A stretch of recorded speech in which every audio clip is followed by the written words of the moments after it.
Hello there. You're listening to IvyPanda Show podcast. Do you know your learning style? Some students will confidently give a definitive answer to this question.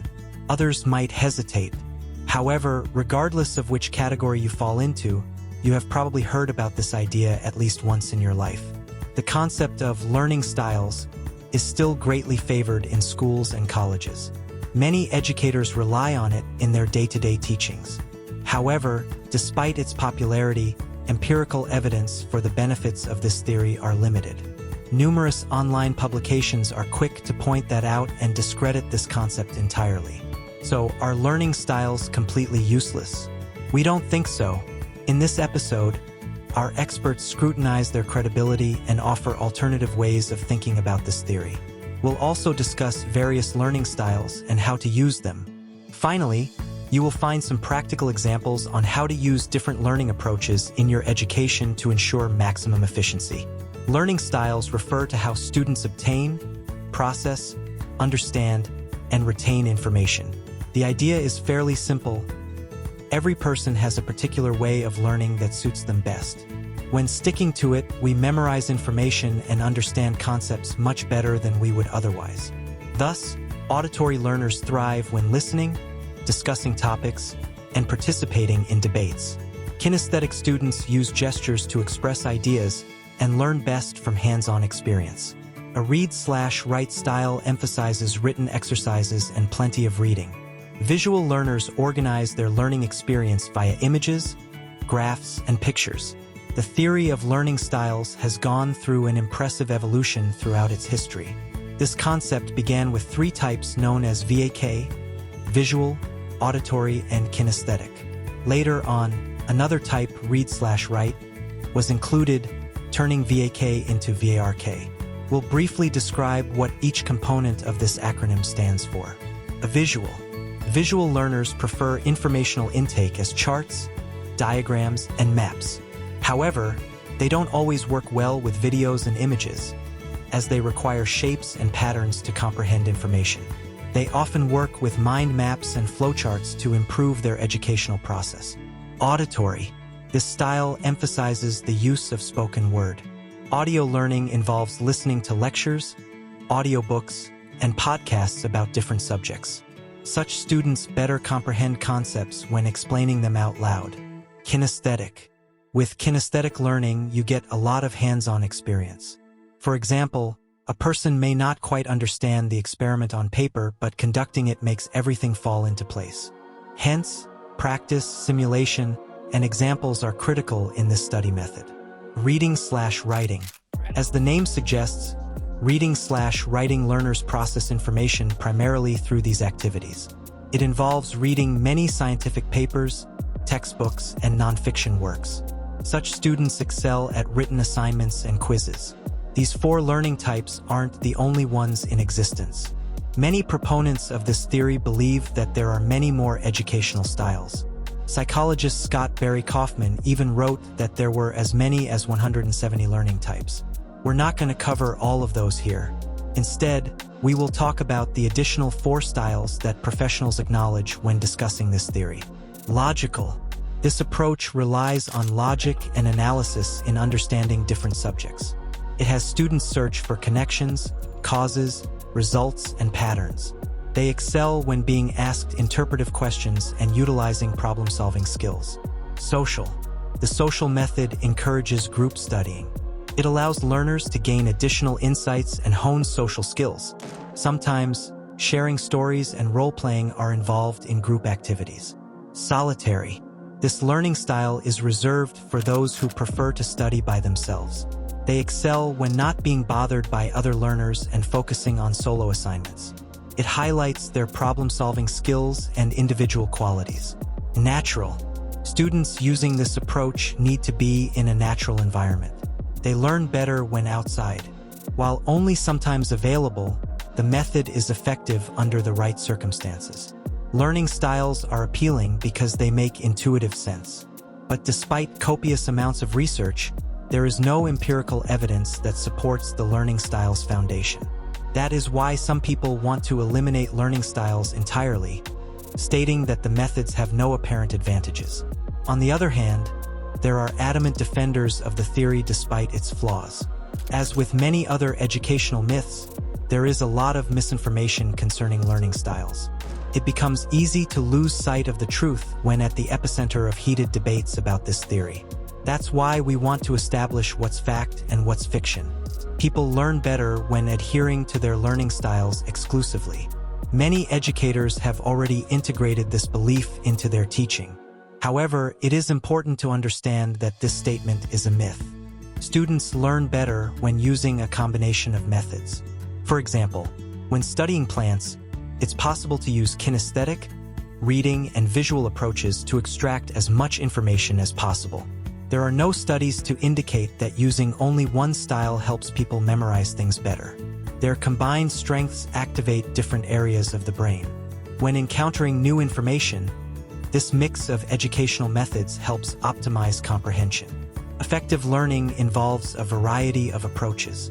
This statement is true as people use different learning methods in a collaborative manner.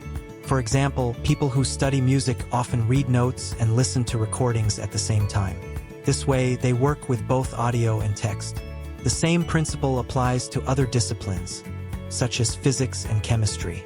Combining theoretical knowledge, experiments, and real-life experience can go a long way.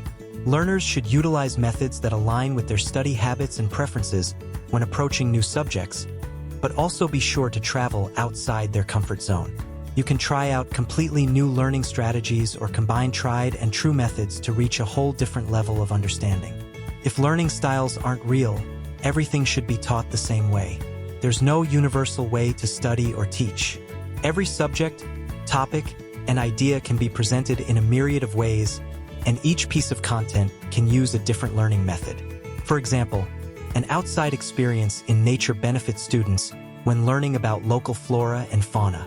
However, simply observing the plants will not explain their inner biology or the process of photosynthesis. This is why picking just one way to learn limits the scope of the subject and hinders one's learning experience. Both teachers and students should be conscious of this fact when choosing the best way to present or absorb information. People have their unique learning preferences. Just like everyone has preferences in art, music, and literature, they also have educational preferences. Preferences may change over time and can be highly varied from one situation to another. It is important to vary your approaches to education to ensure that you get the most out of your subject. Learning styles and learning preferences may sound similar, but they have notable differences that are crucial to understand. Learning styles relate to how a person tackles new information, while preferences identify the conditions one needs to learn better. Learning styles. An educational style refers to a person's way of absorbing information, audio, image, text, touch. They are categorized into various models. Each format has preferred teaching aids, such as diagrams, experiments, lectures, or study books. Learning styles often have a social aspect, whether a person learns better independently or in a group. Working in a structured or unstructured environment is also a significant factor. Learning preference. Study preferences cover how a person learns, including their choices and tendencies. For example, they may study better in the morning or the afternoon. Preferences are influenced by an individual's past experiences, background, and culture. Preferences aren't set in stone and vary from subject to subject. They can also change as time goes by, for example, as a person grows and develops or discovers more effective study methods. Now we want to cover different educational approaches and their features. Remember that you don't have to focus on only one strategy all the time. We recommend that you give all of them a try, even if they are different from your preferred methods. This way, it is possible to continue training your brain and optimizing your learning. Visual approach. Use demonstrations. If you need help understanding a concept, see it in action. Look for visual demonstrations on online platforms like YouTube. Seeing something happen makes it easier to understand it. Make outlines. Outlines are an excellent tool for students as they allow you to structure large amounts of data concisely. Use headers, subheaders, and bullet lists to organize information. Create graphs and charts. When the situation calls for it, put data into charts and graphics. Keep information delivery simple but creative enough that you instantly know what a chart is about after looking at it for a couple of seconds. Utilize flashcards. Use flashcards to build your vocabulary and knowledge. Add symbols and pictures to remember the information better. You could also ask a friend to give you quizzes based on these cards. Take practice tests. Write and then complete several practice tests. Utilize chapter notes, class assignments, and study guides to craft your tests. Auditory approach. Listen to audiobooks. Students benefit from listening to recorded books. There are many good narrators you can check out, including George Guidall and Stephen Fry. If they read too slowly, it's possible to speed up the audio. Explain concepts to fellow students. If you are having trouble grasping a concept, try explaining it to someone else. This helps form and clarify ideas. Use songs and rhymes. Many people use melodies and parodies to remember concepts. This can be as simple as studying to the tune of Old MacDonald Had a Farm. It makes the process more fun and engaging. Participate in discussions. Debates and discussions help students bounce ideas off one another. Expose yourself to other points of view and make your opinion heard. This leads to more effective analysis and comprehensive understanding of various issues. Kinesthetic approach. Stand up when learning. If you have trouble concentrating, stand up. There are many benefits to this practice. In this pose, the body is more connected to the study process. By a standing desk or a book stand to concentrate longer and remember more. Combine learning and exercise. When learning, do physical exercises between each chapter. Ask someone to quiz you while you work out. It's an excellent method of keeping the brain active. Tense and relax. It's also good to tense your body and limit movements to 5 to 10 seconds. Tighten particular muscles for that period and then relax them for tension relief. Tap into your creativity. Try approaching topics with different tools and study aids. Use figurines, blocks, and other physical aids to visualize ideas. Draw pictures to fix images in your mind's eye better. Read/write approach. Cornell Notes. Cornell Notes are a great study aid. They are divided into 4 parts. The first contains the date and title. Second consists of 2 columns, one with notes and the other with keywords and comments. The final part is a summary of the page. Highlight and annotate. Highlighting parts of the text and making margin notes is one of the most common study strategies.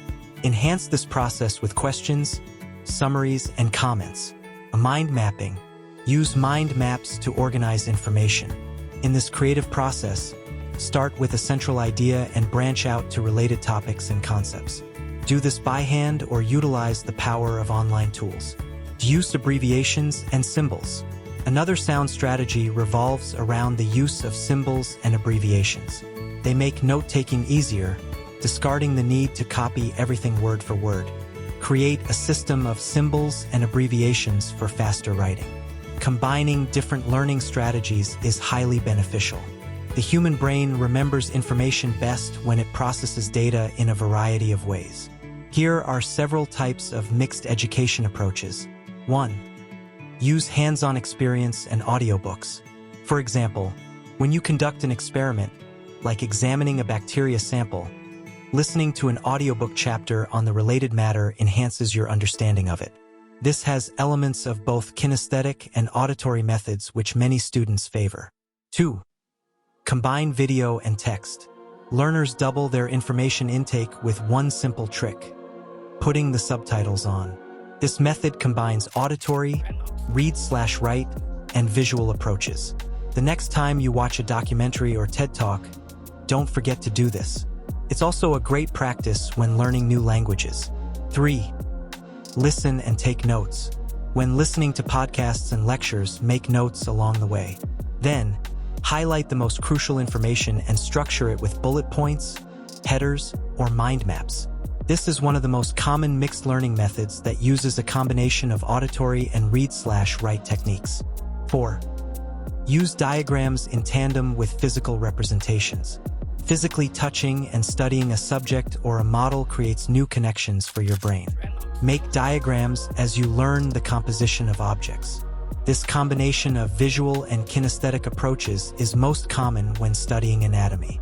5. Read about natural phenomena and observe them in real life. For example, the next time you read about weather-related phenomena, witness them. If you study different cloud types, venture outside for a look.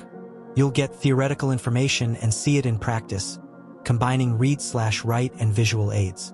We hope this episode improves your knowledge of learning methods. If you know someone interested in learning methods and the myths about them, introduce them to our work. Thanks for joining us.